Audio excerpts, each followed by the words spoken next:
اعوذ باللہ من الشیطان الرجیم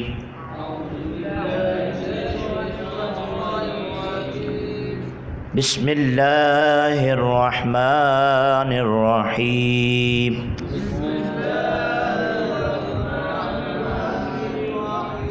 مل کے پڑھو مل کے ومن حیث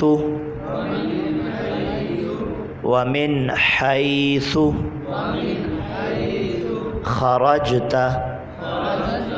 فول وجہک. اب میں نے فولی نہیں پڑھا، ٹھیک ہے، فولی وجہک. لی کرنے کی وجہ نہیں ہے نا، ٹھیک ہے، جب لی کرنے کی لمبا کرنے کی وجہ نہیں تو لمبا کرنا نہیں، لمبا وہاں کرنا جہاں پہ بنتی ہو لمبا کرنا وہاں، ٹھیک ہے. فولی وجہک شطر المسجد الحرام وإنه للحق من ربک. اچھا یہاں پہ کوئی رکنا چاہے، وَإِنَّهُ لَلْحَقُّ مِن رَبِّكَ.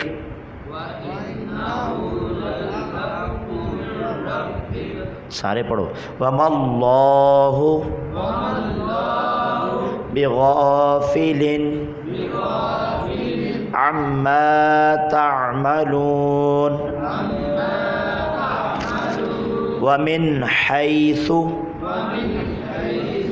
خرجت فول وجهك شطر المسجد الحرام وحيث ما كنتم فولوا وجوهكم شطره لئلا يكون للناس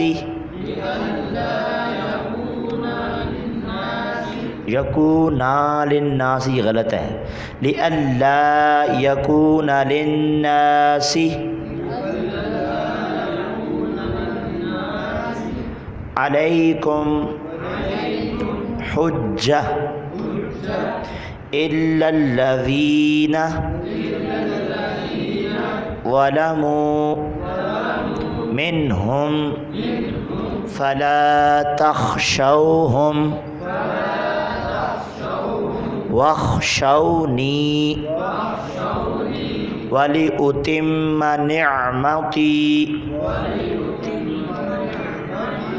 نعمتي عليكم وَلَعَلَّكُمْ تَهْتَدُونَ. لو جی یہ آج کا سبق ہے، آیت نمبر 149 اور 150 سورہ بقرہ کی. لو جی اس کی تلاوت سماعت فرمائیں. اعوذ باللہ من الشیطان الرجیم بسم اللہ الرحمن الرحیم. ومن حيث خرجت فول وجهك شطر المسجد الحرام وإنه للحق من ربك وما الله بغافل عما تعملون. ومن حيث خرجت فول وجهك شطر المسجد الحرام وحيث ما كنتم فولوا وجوهكم شطره لئلا يكون للناس عليكم حجة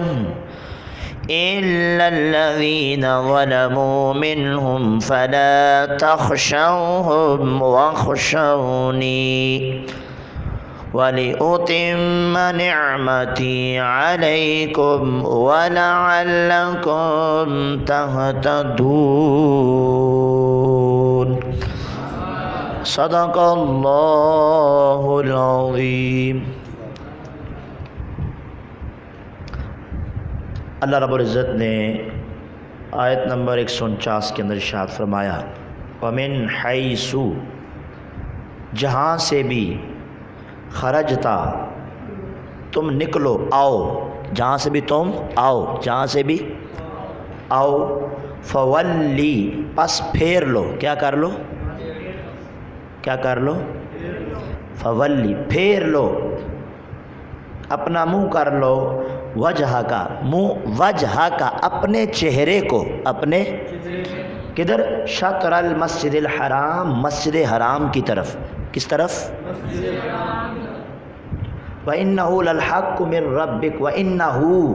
اور بے شک یہ یعنی قبلہ کا پھرنا تبدیل ہونا، لَلْحَقُّ ضرور حق ہے، من ربک تیرے رب کی طرف سے، تیرے وَمَا اللَّهُ بِغَافِلٍ عَمَّا تَعْمَلُونَ اور اللہ اس سے بے خبر نہیں، تمہارے کاموں سے بے خبر، اس سے بے خبر نہیں، جو تم کرتے ہو، جو تم یعنی تمہارے عملوں سے اللہ بے خبر ہے۔ اس آیت کے اندر بیان کیا گیا کہ اے حبیب آپ خواہ کسی شہر سے آؤ، سفر کے لیے نکلیں یعنی شہر سے باہر ہوں یا اپنے شہر میں ہوں، حالت سفر میں ہوں یا حالت اقامت میں ہوں، جہاں کہیں بھی ہوں ہیں جی، بہرحال ہر صورت میں اپنا منہ نماز پڑھتے ہوئے کہاں کرنا ہے، مسجد کیوں کہ جس طرح حالت اقامت میں کعبہ کی طرف، حالت اقامت مطلب مقیم ہوتا ہے بندہ، یعنی جب بندہ رہ رہا ہوتا ہے، سفر میں نہیں ہوتا، مقیم ہوتا ہے، حالت اقامت میں حرم کی حدود میں ہی ہوتا ہے، تو حالت اقامت میں کعبہ کی طرف منہ کرنے کا حکم ہے، کعبہ کی طرف کیا کرنے کا جی، ظاہر کعبے میں ہوگا تو کعبے کی طرف منہ کرے گا۔ اور اسی طرح فرمایا اگر تم سفر میں ہو، کعبے کی حدود سے باہر نکل جاؤ تو پھر بھی کدھر منہ کرنا ہے، پھر بھی کدھر کرنا ہے، مسجد حرام کی طرف، خانہ کعبہ قبلہ کی طرف، ٹھیک ہے۔ تو جہاں کہیں بھی ہو، چاہے حالت اقامت میں ہو، جہاں کہیں سے مراد یہی ہے کہ حالت اقامت میں ہو یا حالت سفر میں ہو، جہاں کہیں بھی ہو منہ کدھر کرنا ہے۔ یہ فرمایا کہ یہ جو قبلہ کا تبدیل ہونا ہے یہ رب کی حکمت کے عین موافق ہے، یہ رب کی طرف سے کیا ہے، حق ہے، رب کی طرف سے کیا ہے، اور یہ جو تم کرتے ہو نا، اللہ کے حکم پر عمل کر رہے ہو، اللہ نے تمہیں حکم دیا بھائی قبلہ چھوڑ دو والا، اب اس کی طرف منہ کر کے نماز پڑھو، تو تم نے فوراً منہ کر لیے، لہذا یہ جو تم کام اللہ کے حکم کے مطابق کر رہے ہو، اللہ اس سے بے خبر نہیں ہے، بلکہ اس کی تمہیں اپنی بارگاہ سے اجر عطا فرمائے گا۔ اللہ کیا عطا فرمائے گا؟ اچھا، یہ جو اگلی آیت ہے نا، اس میں بڑی پیاری بات تفسیر میں علماء نے لکھی ہے، آگے جو ترجمہ سنیں پہلے اس کا، پھر آپ کو تفسیر سمجھاتا ہوں، مختصر سی ہے، مختصر سا درس ہے اور بڑی پیاری۔ وَمِنْ حَيْثُ خَرَجْتَ اور فرمایا جہاں کہیں سے بھی خرجتا تم آؤ، فولی وجہ کا، یہ تیسری بار ہو رہی ہے، دوسری بار پیچھے اور ایک بار پہلے گزر چکا، یہ تیسری بار یہ بیان کیا جا رہا ہے کہ اپنا منہ قبلہ کی طرف کرو، اپنا منہ خانہ کعبہ کی طرف کرو، مسجد حرام کی طرف کرو، یہ تیسری بار کہا جا رہا ہے۔ اب یہاں وَمِنْ حَيْثُ خَرَجْتَ فَوَلِّ وَجْهَكَ شَطْرَ الْمَسْجِدِ الْحَرَامِ، کہا کہ جہاں کہیں سے بھی آؤ منہ کدھر کرنا ہے، سارے بولو کدھر کرنا ہے، ہاں جی، وَحَيْثُ مَا كُنْتُمْ فَوَلُّوا جہاں کہیں بھی تم ہو اپنا چہرہ شطرہ اس کی طرف کر لو، کس کی طرف کر لو، مسلمانوں تم جہاں کہیں بھی ہو اپنا منہ اسی کی طرف کرو، کس کی طرف، خانہ کعبہ کی طرف، مسجد حرام کی طرف، کیوں، لِأَلَّا يَكُونَ لِلنَّاسِ عَلَيْكُمْ حُجَّةٌ لِأَلَّا تاکہ نہ ہو، یکون للناس لوگوں کے لیے جو تم پر اعتراض کرتے ہیں یہودی ہیں کہ تم نے یہ کیا کر دیا، یہ کیوں کیا، قبلہ کیوں تبدیل کر دیا، دین چھوڑ دینا تم نے، یہ وہ، تاکہ ان لوگوں کے لیے تم پر کوئی بھی حجت نہ رہے، دلیل، اعتراض بھی، وہ کس صورت میں بیان کرتا ہوں آگے، تاکہ تم پر ان کا کوئی اعتراض بھی، لہذا منہ کدھر کرنا ہے، مسجد، الا الذین، ہاں مگر وہ لوگ جنہوں نے ظلم کیا، جنہوں نے کیا کیا؟ منہم، انہی میں سے۔ ظلم کیسے کیا آگے بیان کرتا ہوں، وہ کیسے ظالم ہے۔ فلا تخشوہم واخشونی، فرمایا یہ جو اعتراض کرتے ہیں نا، بات بات پہ تمہیں تانے دیتے ہیں، ان سے نہیں ڈرنا، ان سے فلا تخشوہم، ان سے نہ ڈرو، ان سے واخشونی، رب کہہ رہا ہے ڈرنا ہے تو مجھ سے ڈرو۔ کس سے ڈرو؟ میرا ڈر رکھو، ان کا ڈر، ان کے تانوں کا ڈر، ان کے اعتراض کا ڈر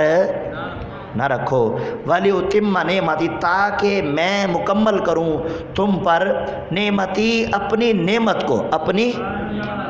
علیکم، تاکہ میں اپنی نعمت تم پر مکمل کروں، وَلَعَلَّكُمْ تَهْتَدُونَ، اور تاکہ تم ہدایت پا جاؤ، تاکہ تم۔ اب یہاں پر تیسری بار بیان کیا جا رہا ہے، اس آیت میں بھی، اس سے پچھلی میں بھی، پھر ایک بار پیچھے بھی گزرا، 3 بار یہ کہا گیا الگ الگ جگہ پہ کہ جہاں بھی تم اپنا منہ کرو تو خانہ کعبہ کی طرف کرو، جہاں بھی نماز پڑھو تو اپنا کعبہ، پہلے جب قبلہ پھیرنے کی باری آئی تو کہا جی اب اپنا منہ ادھر کر لو۔ دوسری، اب پچھلی آیت میں ہم نے انہی 2 آیتوں میں، پچھلی آیت میں بھی پڑھا جی جہاں کہیں بھی ہو، حالت سفر میں ہو، اقامت میں ہو، اپنا منہ ادھر کرو۔ اب پھر اس آیت میں کہا جا رہا ہے تیسری بار کہ اپنا منہ ادھر کرو۔ علماء فرماتے ہیں دیکھو یہ جو تکرار ہے نا، تکرار، بار بار چیز جو آتی ہے، یہ قرآن میں نہیں ہونی چاہیے، قرآن میں یہ تکرار نہیں ہے۔ میں ایک ویسے عرض کرتا ہوں، بلاغت، کسی چیز کا بلیغ ہونا، اس کا کمال ہونا، اس کے اندر یہ چیز ضروری ہے کہ اس کے اندر چیز تکرار نہ ہو، تکرار۔ تو علماء بعض اعتراض کرتے ہیں اس میں تکرار ہو رہا ہے، حالانکہ قرآن بلیغ ہے، فصیح ہے، اتنی عمدہ کتاب ہے، تو اس میں یہ بار بار کیوں کہا جا رہا ہے؟ ایک بار ہی کافی تھا، یہ بار بار کیوں کہا گیا؟ یہ تکرار نہیں ہو رہا؟ علماء فرماتے ہیں تکرار نہیں ہوا ہے، تکرار، اللہ نے پہلی بار کہا منہ ادھر کرو، اس کا مقصد اور تھا، دوسری بار کہا منہ کرو، اس کا مقصد اور تھا، جب تیسری بار کہا اس کا مقصد اور تھا۔ تینوں کے مقصد کیا تھے؟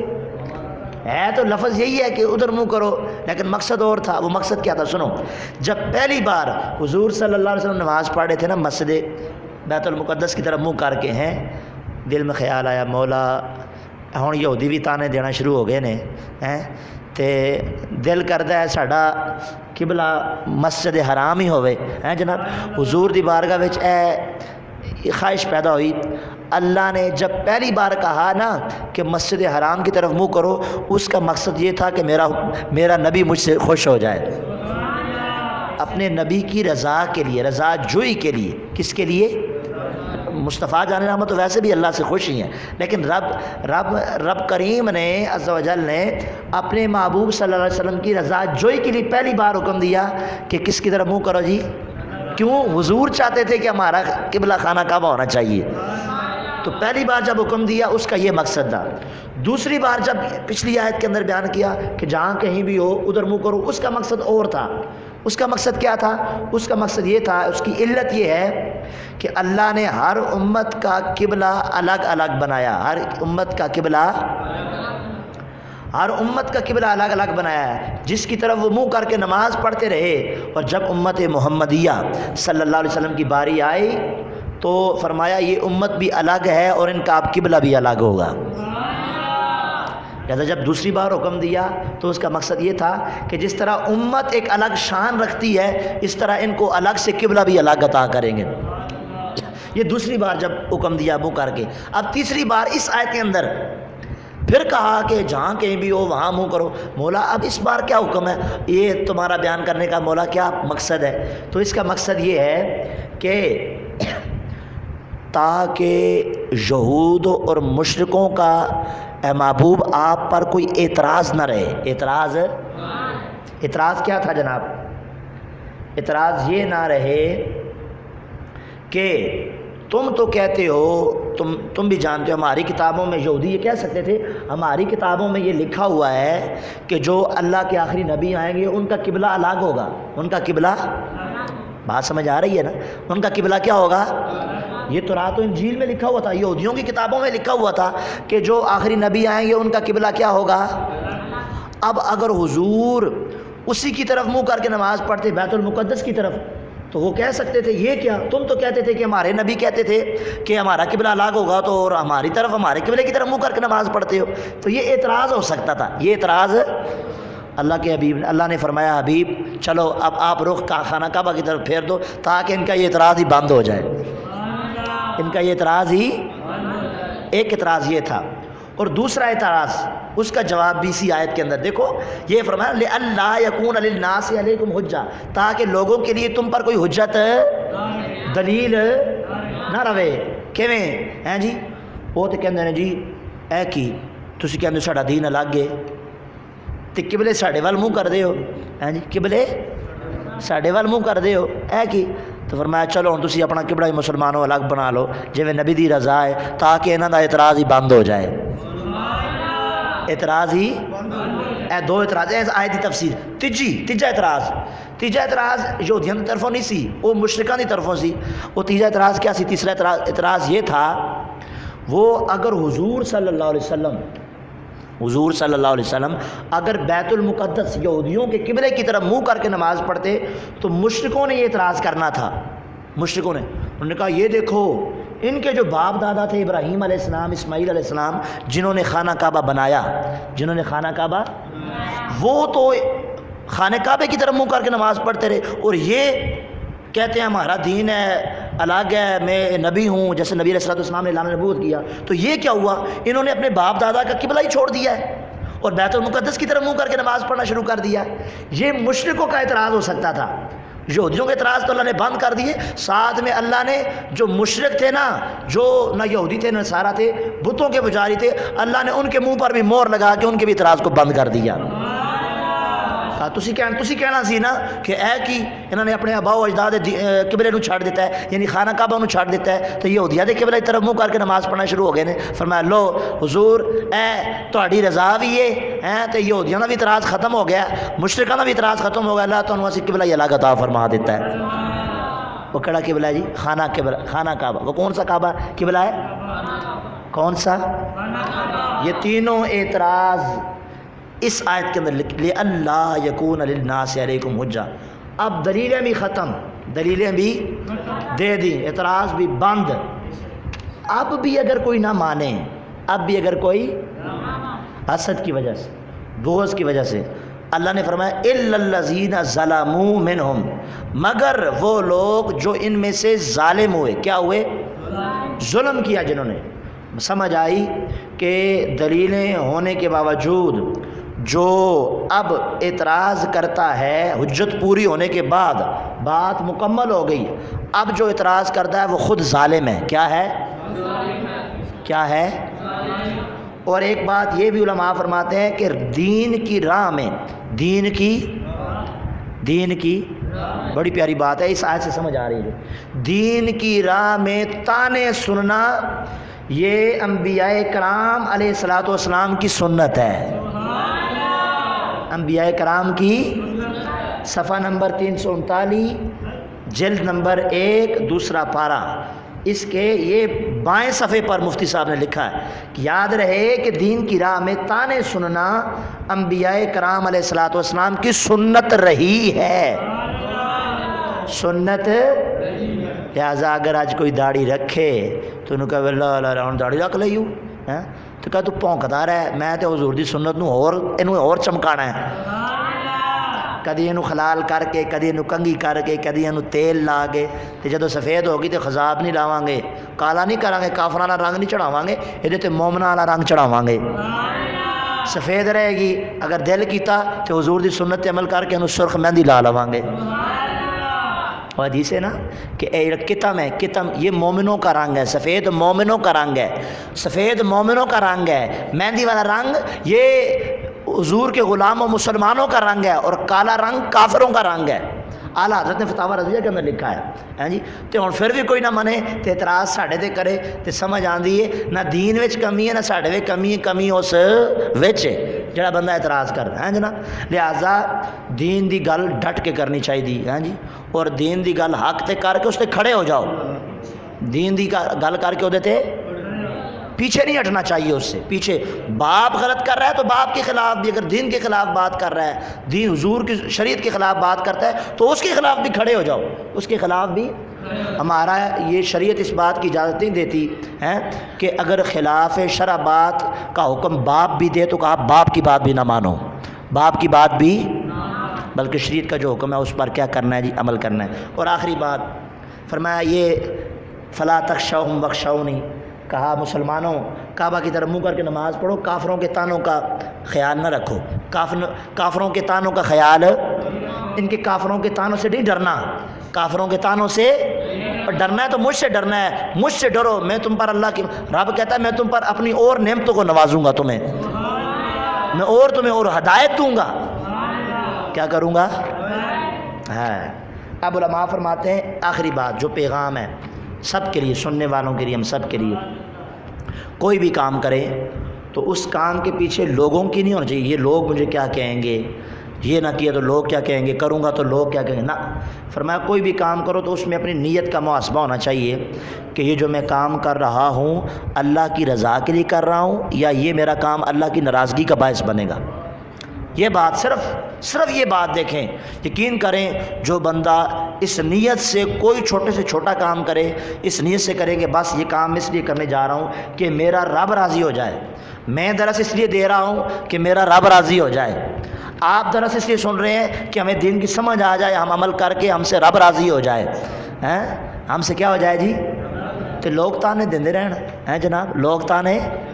اعتراض کرنے والے کرتے رہن جناب، تے نعمتاں تے اس تے ناظر ہونیاں نے جہدے دل وچ اللہ دا خوف ہے، جڑا اللہ دی رضا دا خیال رکھدا ہے جناب ہے۔ تو فرمایا اب ایک حدیث مبارکہ معاذ بن جبل، کیا نام ہے جی، 2 روایتیں پیش کروں گا اور بات ختم ہے، تفسیر مکمل ہو گئی ہے، یہ اسی بات پہ کہ جو بھی کام کرے اس پہ نیت کس کی ہونی چاہیے، اللہ کی رضا سب سے پہلے، کیا جی، یہ پیغام ہے۔ معاذ بن جبل رضی اللہ تعالی عنہ کی وفات کا وقت قریب آیا تو آپ رونا شروع ہو گئے، کیا ہو گئے جی، یہ بخاری شریف کے اندر حدیث مبارکہ ہے، شعب الایمان کے اندر،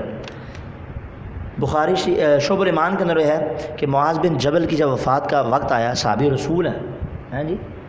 یمن کے گورنر بھی رہے ہیں، تو آپ کا جب وفات کا وقت آیا تو رونا شروع ہو گئے،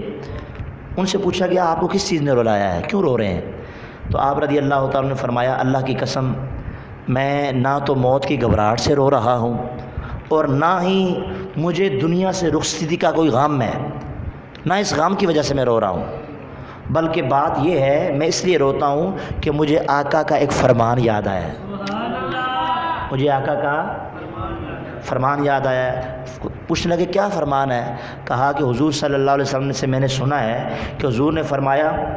کہ 2 مٹھیاں ہیں، کتنی جی، فرمایا 2 مٹھیاں ہیں، ایک مٹھی جہنم میں جائے گی اور ایک مٹھی جنت میں جائے گی، گروہوں کی طرف اشارہ تھا کہ کچھ لوگ جہنم میں جائیں گے کچھ جنت میں جائیں گے۔ اب معاذ بن جبل رضی اللہ عنہ فرماتے ہیں میں رو اس لیے رہا ہوں کہ یہ مجھے معلوم نہیں کہ میرا کس مٹھی میں شمار ہوگا، صحابی رسول ہو کے جو جنتی ہیں، جو عادل ہیں، متقی پرہیزگار ہیں، ان کا تقویٰ دیکھو، یہ ان کا دنیا سے جانا بھی ہے تو کہتے ہیں میں دنیا سے جاؤں بھی اس حال میں جاؤں کہ بس اللہ مجھ سے راضی ہو، اللہ مجھ سے اور حضرت حسن بصری رضی اللہ تعالیٰ عنہ رحمۃ اللہ رضی اللہ تعالیٰ عنہ آپ کے حوالے سے آتا ہے کہ آپ فرماتے ہیں قیامت کے دن ان لوگوں کا حساب آسان ہوگا جو آج دنیا کے اندر اللہ کی رضا کے لیے اپنا حساب کرتے ہیں، اپنا میں جو ہے کام کیتا ہے، میں نماز پڑھی نہیں پڑھی، ہاں جی میں نے جو ہے وہ کتنے لوگوں کا دل دکھایا ہے، کتنے سے لڑا ہوں، کتنوں کا حق مارا ہے، کتنے کو گالیاں دی ہیں، ہاں جی کتنے کی غیبتیں کی ہیں، یہ فرمایا جو آج دنیا میں اپنا حساب کر لیتا ہے اللہ بروز محشر بھی اس کے لیے حساب آسان کر دے گا، حساب کیا کر دے گا جی، آسان کر دے گا۔ اور فرمایا اس طرح کہ انہیں جب بھی کوئی کام درپیش ہو تو پہلے اس پر غور کرتے ہیں، حساب اس طرح کرتے ہیں کہ پہلے اس پر کیا کرتے ہیں، اے کام کرنا میرے واسطے دنیا تے آخرت وچ نفع مند ہے کہ نہیں، نفع مند ہے کہ نہیں ہے۔ اور فرمایا جو اس کے برخلاف نظر آئے کہ بروز قیامت فرمایا ان لوگوں کا حساب سب سے مشکل ہوگا کہ جو دنیا کے اندر کوئی بھی کام کرتے ہوئے اللہ کی رضا کا نہیں سوچتے، اپنا حساب نہیں کرتے، آج حساب جو نہیں کرتا کل حساب دینا پڑے گا، اور جو آج حساب آج کر کے دنیا کو محدود رکھ کے رب کو راضی کر کے جائے گا، اللہ اس کو بے حساب جنت میں داخلہ عطا فرمائے گا۔ لہٰذا اج حساب کر لو، کل حساب تو بچ جاؤ گے۔ جڑا اج حساب نہیں کرتا انہوں کل حساب دینا پینا ہے، کتنا کھایا، کتنا کمایا، کہاں لگایا، کہاں پہ خرچ کیا، یہ ساری باتوں کا جواب اس کو بروز معاشر دینا پڑے گا۔ اللہ تعالیٰ مجھے آپ سب کو اپنی نیتوں کی اصلاح کرنے کی توفیق عطا فرمائے۔ کوئی بھی کام کریں، چھوٹے سے چھوٹا وضو بھی کریں، وضو بھی کریں، پیغام ہے اس آیت سے، وضو بھی کریں تو اس سے پہلے یہ کریں کہ اللہ کی رضا پانے کے لیے، ثواب کمانے کے لیے اور طہارت حاصل کرنے کی، اللہ کی بندگی سے پہلے طہارت حاصل کرنے کی نیت سے وضو کر رہا ہوں۔ مسجد میں آ رہا ہوں تو نفلی اعتکاف کی نیت کر کے، کیوں؟ جتنی دیر بیٹھوں گا کوشش کروں گا لغو باتوں سے بچتے ہوئے اللہ کی عبادت کروں گا، اور فرائض کے ساتھ ساتھ جب نفل بھی پڑھوں گا تو اللہ نفلی اعتکاف کی بھی ثواب، اس کا ثواب عطا فرمائے گا۔ تو جتنی دیر اللہ کی رضا پانے کے لیے ہیں جی کھانا کھائیں، کھانا کھائیں تو کہا کھانا کھاتے ہوئے بھی یہ نیت کیا کریں کہ اس کھانے سے مولا جو مجھے قوت حاصل ہوگی نا، اس کو میں تیری عبادت میں صرف کروں گا۔ سوتے وقت زور کو سوئیں، نماز پڑھ کے کیلولہ کریں تو کیلولے کی نیت سے اب مولا سو بھی رہا ہوں تو تیرے پیارے نبیوں کی سنت پہ عمل کر کے سو رہا ہوں، تو وہ سونا بھی ثواب، وہ کھانا بھی ثواب، وہ مسجد کو آنا بھی ثواب، ہاں جی وہ وضو کرنا بھی ثواب۔ یہ سارا پیچھے فرمایا کہ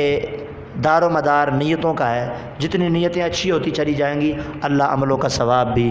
بڑھاتا چلا جائے گا۔ اللہ تعالیٰ مجھے آپ سب کو صحیح معنوں میں عمل کرنے کی توفیق عطا فرمائے۔ اللہم صلی علی سیدنا و مولانا محمد وعلی آلہ وصحبہ وبارک وسلم وصلی علیہ۔ مولاي صل وسلم دائما ابدا على حبيبك خير الخلق كلهم يا رب بالمصطفى بلغ مقاصدنا واغفر لنا ما مضى يا واسع الكرم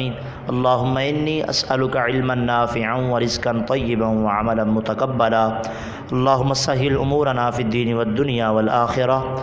توفني مسلما والحقنا بالصالحين صلى الله تعالى على حبيب خير خلقه محمد وعلى آله وصحبه أجمعين برحمتك يا أرحم